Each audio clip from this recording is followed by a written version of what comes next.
आज सर्वे को unit 1 survey third 5th semester को यूनिट 1 ट्रिग्नोमेट्रिक लेभलिङबाट यो एउटा डेरिभेसन हो जुन सधैँ सोधिरहन्छ। 2075 को रेगुलर बैक, 72 को बैकमा, 71 को रेगुलर बैक, 70, 69 को रेगुलर बैकमा सोधेको यो डेरिभेसन हो जुन धेरै इम्पोर्टेन्ट रहेको छ। यूनिट 1 को यो कम्पलसरी हो, एउटा न्युमेरिकल यसबाट आउँछ अनि एउटा डेरिभेसन। त्यो न्युमेरिकल को क्वेश्चन 3 टाइप को जम्मा हो, 3 टाइप मध्ये एउटा बढी रिपिट हुन्छ।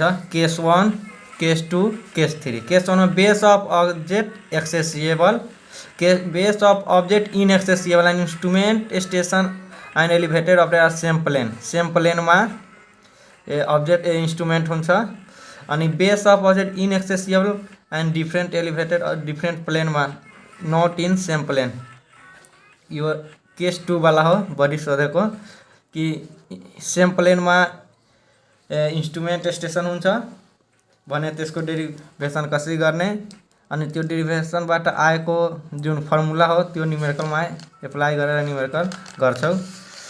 त्यही हो, त्यही हामीसँग प्रश्न हो। Drive an expression for determine the elevation of distance object whose base is inaccessible. ध्यान दिनुपर्ने कुरा and instrument are in same plane. Same plane में हो, इनएक्सेसिबल हो सेकेंड केस भयो। इनएक्सेसिबल में सेम प्लेन, इनएक्सेसिबल में एउटा डिफरेंट प्लेन हुन्छ, एउटा सेम प्लेन हुन्छ। अब यसको सबभन्दा पहिला यसको फिगर बनाउने। सेम प्लेन हो तो सेम प्लेन हो तो सेम प्लेन को एउटा टावर भयो,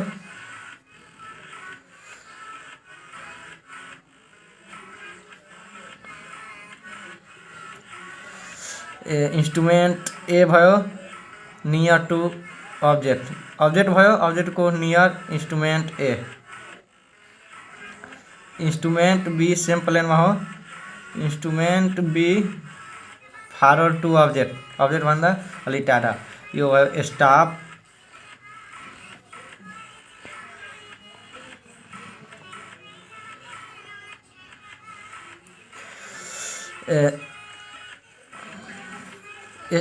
इंस्ट्रूमेंट ए यो थियोडोलाइट हो। Station A top of tower में साइट गर्छ भने नियर हो भने alpha 1 angle inclination angle alpha 1 बनाउँछ भने बी इंस्ट्रूमेंटले बाट पनि साइट गर्दा टॉप अफ टावर में यसले पनि एंगल बनाउँछ अल्फा 2 एंगल। सेम प्लेन हो अल्फा 1 र अल्फा 2। यो स्टाफ रिडिंग एस, दुवै सेम प्लेन भएको कारणले दुवैको स्टाफ रिडिंग सेमै हुन्छ।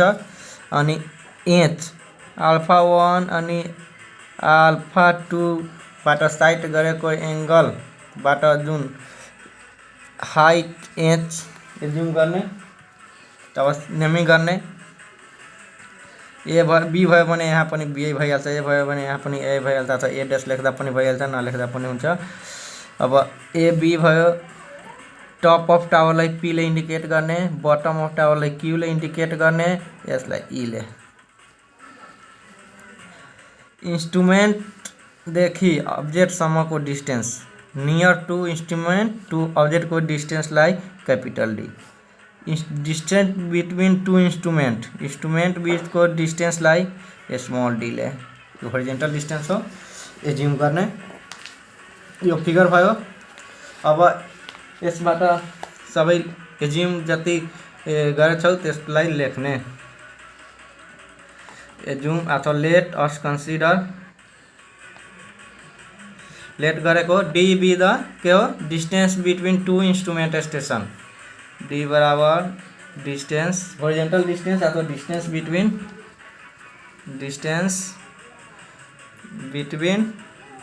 Two instrument station.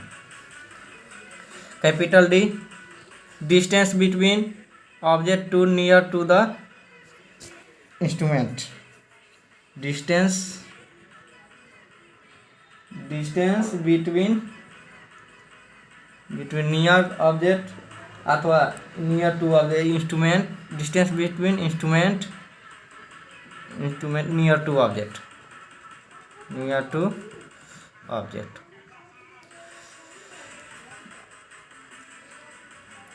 डी भयो alpha 1 angle of inclination made by near instrument angle of inclination made by near to object जो ऑब्जेक्ट को नियर था जो इंस्ट्रूमेंट त्यसले बनाएको एंगल इंक्लाइनेशन एंगल अल्फा 1 हो alpha 2 angle of inclination made by farther to object हे alpha 2 ले angle बनाएको जुन छ ऑब्जेक्ट भन्दा टाढा रहेको छ त्यसले farther to object S staff reading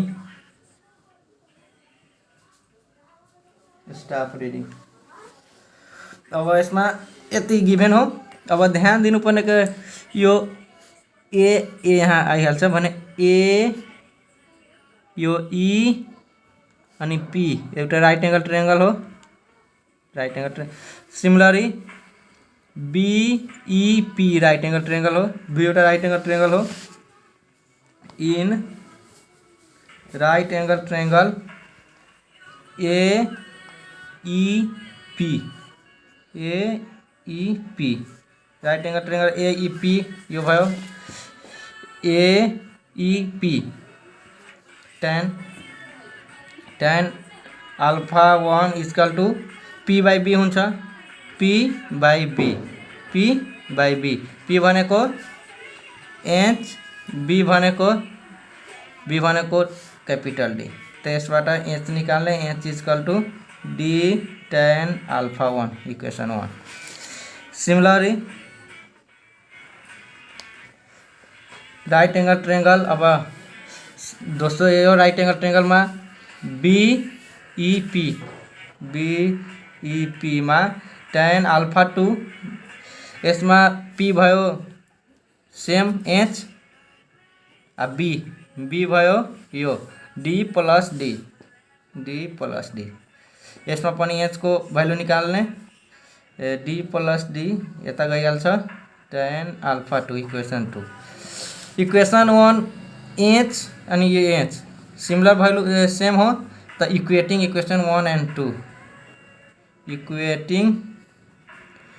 equation 1 and 2 then d tan alpha 1 is equal to d plus d tan alpha 2 अब d tan कैलकुलेशन करने मल्टीप्लाई कराने d tan alpha 2 plus capital D tan alpha 2 अब यो d same minus d tan alpha 2 equal to d tan alpha 2 d common लेने tan alpha 1 minus tan alpha 2 equal to d tan alpha 2 d लाई राख्ने बाकी लाई त्यता गर्ने d equal to d tan alpha 2 upon tan alpha 1 minus tan alpha 2 d को value निस्क्यो। अब d को वैल्यू इक्वेशन 1 में हाल्ने इक्वेशन 1 फ्रॉम इक्वेशन 1 लेख्ने फ्रॉम इक्वेशन 1 कति हो h equal to d tan alpha 1 d को वैल्यू कति आयो d tan alpha 2 upon tan alpha 1 minus tan alpha 2 into your tan alpha 1 अब d tan अल्फा 1 अरेंज करने into tan alpha 2 by tan alpha 1 minus tan alpha 2 H को value आयो। अब question में numerical को view ले question numerical में कैसे होता है यो जो टॉप हो टावर को टॉप हो इसको आरएल कति हुन्छ टॉप ऑफ टावर को आरएल त्यसको लागि यो जुन टावर हो इसको टॉप में जुन पी पॉइंट हो पी पॉइंट को आरएल कति हुन्छ न्युमेरिकलमा यो सोध्छ। त टप अफ टावरको लागि के लेख्ने RL at top of tower, RL at top of tower equal to RL of benchmark जुन गिभेन हुन्छ benchmark plus H plus S. एसबाट क्याल्कुलेट गर्ने भ्यालु राख्ने एस जुन स्टाफ रिडिङ हो दिएकै हुन्छ, बेन्चमार्क दिएकै हुन्छ, यो भइहाल्छ RL of top of tower. यो डेरिभेसन यतिकै हो जुन धेरै इम्पोर्टेन्ट रहेछ। लगातार 5 साल आएछ, 69देखि 75सम्म 1-2 साल गायब छ। र यो न्युमेरिकलको भ्यूले पनि इम्पोर्टेन्ट रहेछ। न्युमेरिकलमा यही फर्मुला एचको यो फर्मुला लगाउने अनि आरएल टप अफ टावरको लागि यो फर्मुला लगाएर हामी क्याल्कुलेट गर्छौँ।